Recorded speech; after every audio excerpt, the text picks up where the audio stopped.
बस तूच आशा. तुम्ही फसवले आम्हाला मिसेस पोकनीस. मी? अरे मी कशाला तुला फसवीन? मी तुला ओळखतही नाही. तुम्ही म्हणजे तुमच्या नवऱ्यानी, तुमच्या मिस्टरांनी मला फसवलंय. माझ्या वडिलांनाही फसवलं त्यांनी. तुझे वडील कोण? अनंत मोहिते. अनंत मोहिते? तू तू अनंत मोहितेंचा मुलगा आहेस? म्हणजे ह्यांच्या बरोबर चॅनल सुरू करताना होते ते? हो ना. चॅनल व्यवस्थित सुरू झाल्यावर तुमच्या मिस्टरांनी पाठ फिरवली आमच्याकडे. तुम्ही महालात राहायला गेलात आणि आम्ही अन्याय केला तुम्ही आमच्यावर. नाही नाही, असं नाहीये. उलट तुम्हाला तुमचा हक्क देण्यासाठी शोधतोय आम्ही. खोटं बोलताय तुम्ही. नाही, मी खरं सांगतेय.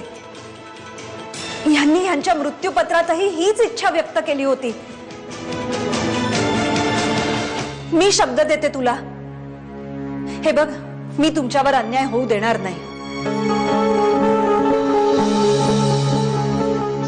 तू काळजी करू नकोस. मी बघते आता काय करायचं ते.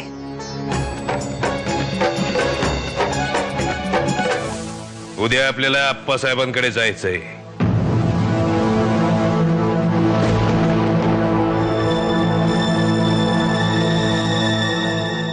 पण आबासाहेब, हे बघा, आमचा निर्णय ऐकायला आम्ही इथं बोलवलंय. तुमची बाजू ऐकून घ्यायची गरज वाटत नाही आम्हासनी, आणि आम्हाला कोणाच्या परवानगीची पण गरज नाही. आम्ही त्यांना शब्द दिलाय, त्यात बदल होणार नाही. काय सांगणार मी?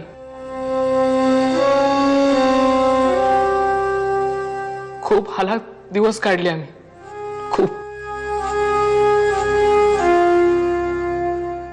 बाबा गेल्यानंतर अगदी रस्त्यावर आलो होतो.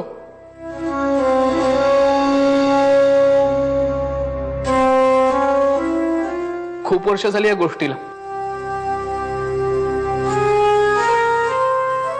आईने काबाड कष्ट करून मला लहानाचं मोठं केलं.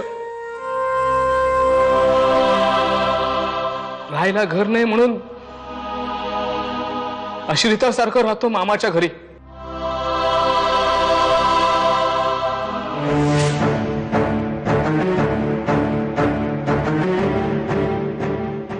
थांब.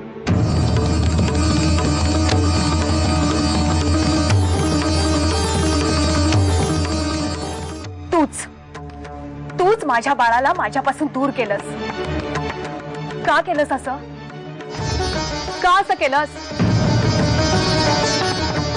बोल ना, गप्प का आहेस? का केलंस असं? जाऊ दे त्यासनी.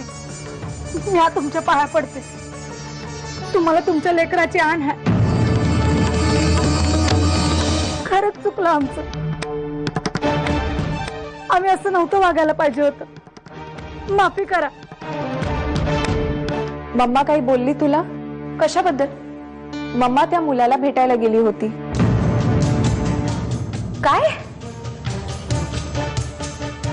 मग आता कुठे आहे ती? मी तिला फोन केला होता तेव्हा ती पोलीस स्टेशन मधून निघाली होती. मला म्हणाली की ती महत्त्वाच्या कामासाठी बाहेर जातीये म्हणून. मम्मा कुठे गेली असेल?